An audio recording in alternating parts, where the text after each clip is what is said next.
चरण अभी हमने सीखे हैं। इनमें पहला चरण हमने ABCD से क्या बनता है हिंदी में, जैसे ए से आ, बी से बा, बी में एच लगाएंगे तो भा, इस तरह हमने पहले चरण में सीखा था। दूसरे चरण में सीखा था हमने TIN से सन, TURI से चर, ये वाला चरण। इन दोनों चरण में अगर आपने इन दोनों चरण को नहीं देखा तो पहले उनको देख लें, 2-4 बार उनको देखें, जिससे वो आपके दिमाग में अच्छी तरह बस जाए, याद हो जाए। इसके बाद इस तीसरे चरण को देखें, तब ये तीनों चरण अंग्रेजी पढ़ने में आपके लिए बहुत कारगर सिद्ध होंगे, बहुत लाभदायक होंगे। अब ये है तीसरा चरण। इसमें हम साइलेंट लेटर पढ़ेंगे। साइलेंट लेटर वे शब्द होते हैं जो रहते तो हैं लेकिन उन्हें बोले नहीं जाते, उन्हें छोड़ दिए जाते हैं, लेकिन स्पेलिंग में वो जरूर होते हैं। जैसे पहला टी साइलेंट, टी के बाद CH आता है, टी के बाद CH आएगा, तब टी नहीं बोलेंगे। जैसे कैच, यहाँ टी छोड़ दी है, कैच टी को छोड़कर, और ऐसे ही मैच, इसमें CH के पहले टी आया इसलिए टी को नहीं बोला है। दूसरा अंतिम ई यानी आखिरी में जिस शब्द में ई आती है उस ई को छोड़ देते हैं। जैसे नेम, इसकी ई को नहीं पढ़ा हमने, नेम तक, माँ तक पढ़ा, नेम, ई छोड़ दिया। इसी प्रकार है स्मोक में भी ई को छोड़ दिया और हमने स्मोक तक पढ़ा। वैसे हम स्मोक के पढ़ते लेकिन ई नहीं पढ़ेंगे, तो स्मोक तक पढ़ेंगे, ई साइलेंट होता है इसलिए। तीसरा नंबर अंतिम W साइलेंट होता है, आखिरी में आने वाला W साइलेंट होता है, अंतिम W। जैसे SHOW, इसे शो पढ़ते हैं। इसी प्रकार DRAW को ड्रॉ पढ़ते हैं। कुछ 3-4 शब्द हैं जैसे नाउ, काउ, हाउ, वाव, इन शब्दों में W पढ़ते हैं। बाकी अधिकतर शब्दों में W आखिरी में आता है तो साइलेंट होता है।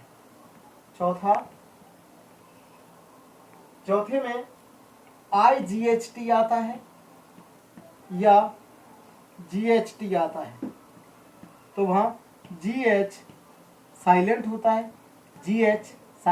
है, साइलेंट शब्द है। वहाँ पर मैंने 2-2 लाइनें खींची हैं, उसके नीचे सभी जो साइलेंट शब्द हैं वहाँ पर दिखाने के लिए 2-2 लाइनें सभी साइलेंट लेटर के नीचे मैंने खींची हैं, साइलेंट लेटर दिखाने के लिए। तो GH साइलेंट होता है और I को पूरा I पढ़ते हैं, I। जैसे राइट, I को पूरा I पढ़ा, ये हो गया राइट। इसी प्रकार फाइट, लेकिन किसी शब्द में आता है CAUGHT, इसमें I नहीं आती, फिर भी GHT आता है, तो GH छोड़ देते हैं क्योंकि ये साइलेंट होता है और ये हो जाएगा कॉट। इस तरह के शब्द आते हैं तो पढ़ते हैं। I को I पढ़ते हैं पूरा, GH छोड़ देते हैं और T यानी राइट, फाइट, कॉट।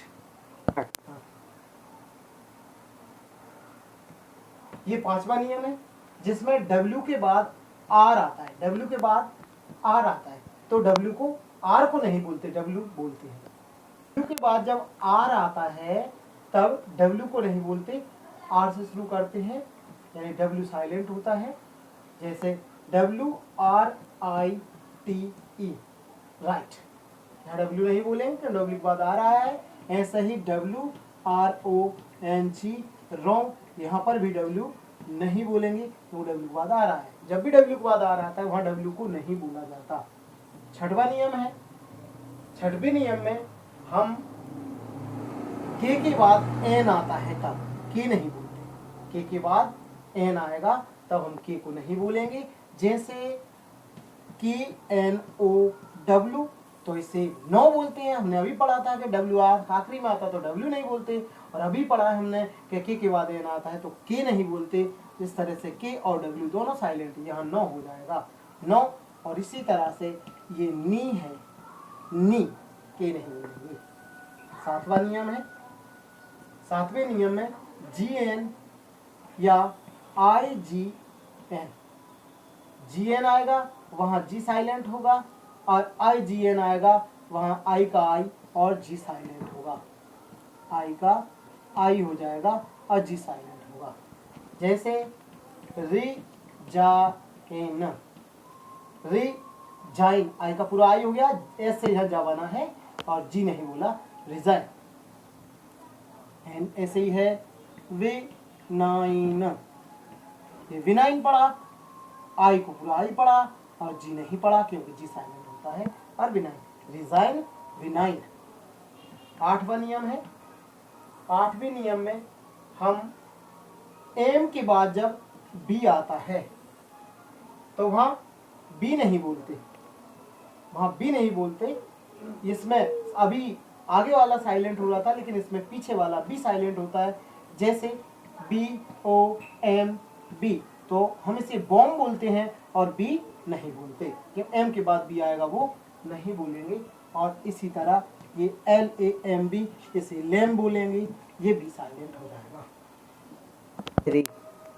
ये 9वां नंबर का नियम है। इसमें एल के बाद एम आता है या एल के बाद की आता है, वहां अधिकतर शब्दों में एल साइलेंट होता है। जैसे काम, यहाँ एल साइलेंट है, और इसीलिए एक और शब्द है बाम, यहाँ भी एल साइलेंट है। इसी प्रकार यहाँ टॉक है तो एल साइलेंट है, और इसी प्रकार है वॉक, तो यहाँ भी एल साइलेंट है। यानी एल के बाद एम आएगा, एल के बाद की आएगा, वहाँ एल साइलेंट होगा इन शब्दों में। ये काम, ये बाम, टॉक, ये वॉक। 10वां नियम है, 10वें नियम में डी जी ई, जब डी जी ई एक साथ आते हैं, ये 3 अक्षर एक साथ आते हैं, वहाँ डी साइलेंट होता है, और जी ई का जा बोलते हैं, जी ई बराबर जा पढ़ते हैं। जैसे लॉज, जैसे लॉज, यहाँ डी नहीं बोलेंगे।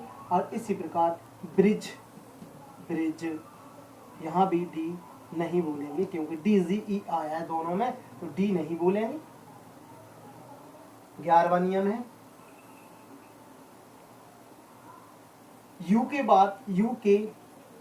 बाद स्वर, स्वर, जैसे स्वर ए ई आई ओ यू आने पर यू साइलेंट हो जाता है, आने पर यू साइलेंट होता है। जैसे जी यू आई डी ई, तो यहाँ यू के बाद आई आया है इसलिए यू को नहीं बोलेंगे, तो यू छोड़ देंगे तो गाइड हो जाएगा। इसी प्रकार ये देखो यहाँ पर भी यू छोड़ देंगे, वे आया है तो डी सीधा जी में ये लग जाएगा, गार्ड, यहाँ भी यू छोड़ देंगे। अभी तक हमने 3 चरण कर लिए। पहले ABCD का किया, उसमें हमने हिंदी में क्या बनता है वो पढ़ा। दूसरे में हमने TIN, TUR और UN से क्या बनता है ये पढ़ा हमने, है कैसे मात्राएं बनती ये पढ़ा। और तीसरे चरण में हमने साइलेंट लेटर पढ़ा। तीसरे चरण की कुछ 2-3 बातें रह गई थी, उन्हें लिख रहे हैं। एक, जिस अक्षर में ईडी लगता है, अक्षर प्लस ईडी, ईडी अधिकतर शब्दों में लगता है ईडी, तो वो अक्षर आधा हो जाता है। जैसे पुल्ड, यहाँ जो अक्षर है एल में ईडी लगा है, अक्षर में जिसमें ईडी लगता है एल है, एल आधा हो जाएगा तो इसे पढ़ेंगे पुल्ड, जैसे पुल्ड, पुल्ड। और इसी प्रकार पढ़ेंगे पुश्ड।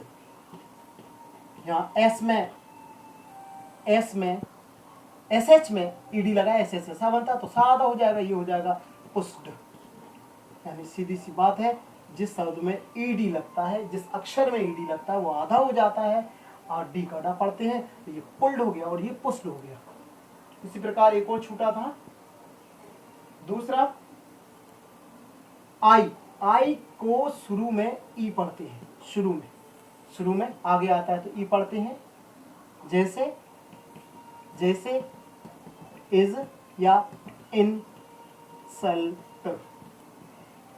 ई पढ़ेंगे, शुरू में क्या पढ़ेंगे, ई पढ़ेंगे, इज इंसल्ट। बीच में छोटी ई की मात्रा पढ़ते हैं, छोटी ई की मात्रा पढ़ते हैं बीच में, जैसे ले में ट, ला में छोटी की मात्रा, मा में छोटी की मात्रा और ट लिमिट, और ऐसे ही में न ठ मिनट, मिनट छोटी की मात्रा। और एक और तीसरा नियम है जो छूट गया था, ए के बाद एल आता है तो ऑल पढ़ते हैं, ऑल कहीं पे भी आ जाए, जैसे बी के बाद ए डबल एल या सिंगल एल तो ये वर्ल पढ़ेंगे, और ये पढ़ेंगे स्मॉल। इसी तरह सिंगल एल भी आ जाएगा, ए एल और ई ए डी, तो इसे भी पढ़ते हैं ऑलरेडी। ए के बाद एल आएगा तो ऑल पढ़ेंगे, ऑल, बॉल, स्मॉल, ऑलरेडी।